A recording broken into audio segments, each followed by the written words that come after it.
Empirical formula and percentage composition.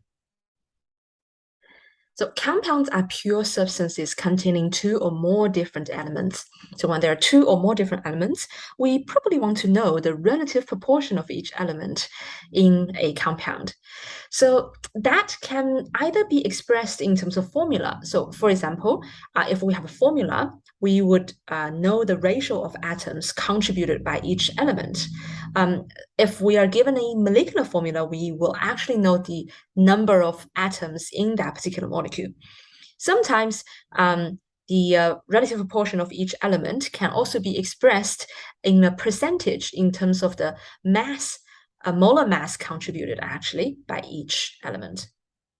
Now, let's look at percentage composition first. The question will give us the correct formula of the compound.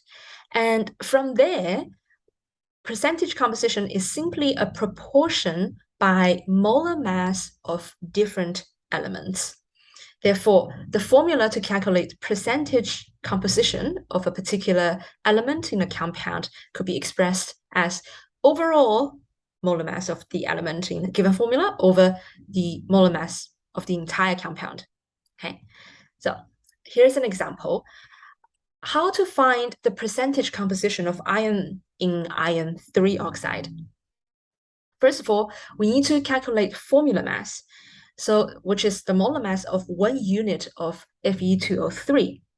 Here is, we pull out our periodic table and find the formula mass. Then step 2, we need to work out the overall molar mass of the element in the formula. Here we have 2 iron atoms per formula. Therefore, we must multiply Fe, the molar mass for Fe, by 2. Step 3, we can then work out the ratio through division. And please don't forget to convert them into percentage. Okay. Percentage composition calculation is knowing formula and find percentage. So now we need to reverse the order, knowing percentage composition to find empirical formula. So an empirical formula is the simplest whole number ratio of the elements in a compound. The formula of ionic compounds are empirical formulas. For example, NaCl, it's always the simplest whole number ratio. Okay. But sometimes, if we are looking at a molecular compound, then the formula of molecular compounds are multiples of the empirical formulae. Okay. So the logic behind that is empirical formula is the number ratio of elements. In chemistry, number ratio is essentially mole ratio. So we could use N equals to mass divided by molar mass to find out the number of moles. But we must know the mass of each element in that particular formula or particular compound. And therefore, and that is exactly what percentage composition gives us. So percentage composition gives us the mass in grams of each element in a 100-gram sample. We can then divide each element by their molar mass to find out how many moles is that. Then we work out the whole number ratio in order to obtain the empirical formula. Okay. So here are a few steps. Step 1, it's entirely a mathematical trick. Assume 100 grams of the compound in question. Then we calculate the number of grams of each element because we already know the percentage composition. Then we times 100, that's the grams. Convert the number of grams into the number of moles, then convert the number of moles into whole number ratio, and that's another trick I will introduce you later. Now, here's an example. An ionic compound is found to contain the following percentage by mass. So this much of a barium, carbon, and oxygen. So first of all, we need to imagine that we have 100 grams of the substance. And based on that, the percentage will actually become mass in grams. Then next step is we calculate the number of moles in each element. So since barium, carbon, and oxygen are in their own mass, number of mass that can be weighted out, we just need to divide their atomic mass to find out how many moles is that. Then what do we do is this is that trick that I was mentioning earlier. So express the most as the simplest ratio by dividing through by the lowest number. So here, in terms of mole number, our carbon has the lowest number of moles in that 100-gram sample. We just need to divide all these ratios by carbon's number so as to convert them into the whole number ratio.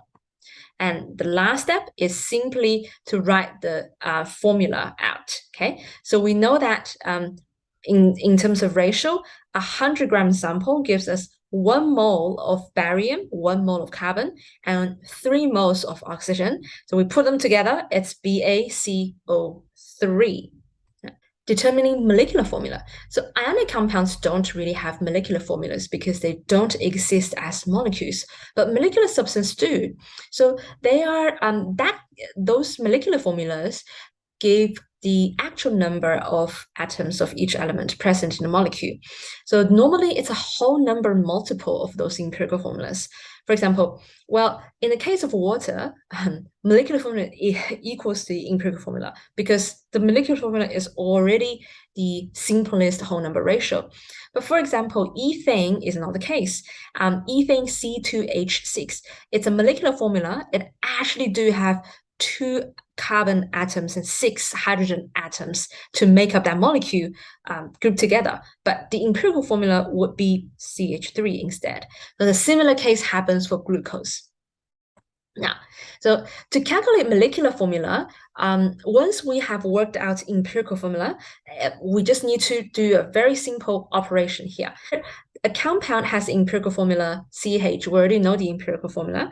The molar mass of this compound is 78 grams per mole. So what is the molecular formula of the compound? We work out the formula mass. For CH, the formula mass is 13.02, right? Since the whole compound is 78 grams, we just need to work out how many times we need to multiply that empirical formula by, okay? So 78 divided by 13.02, about 6, which means, okay, so this molecular formula has 6 repeated units of CH, okay? So we multiply the subscripted number in the empirical formula to work out the molecular formula.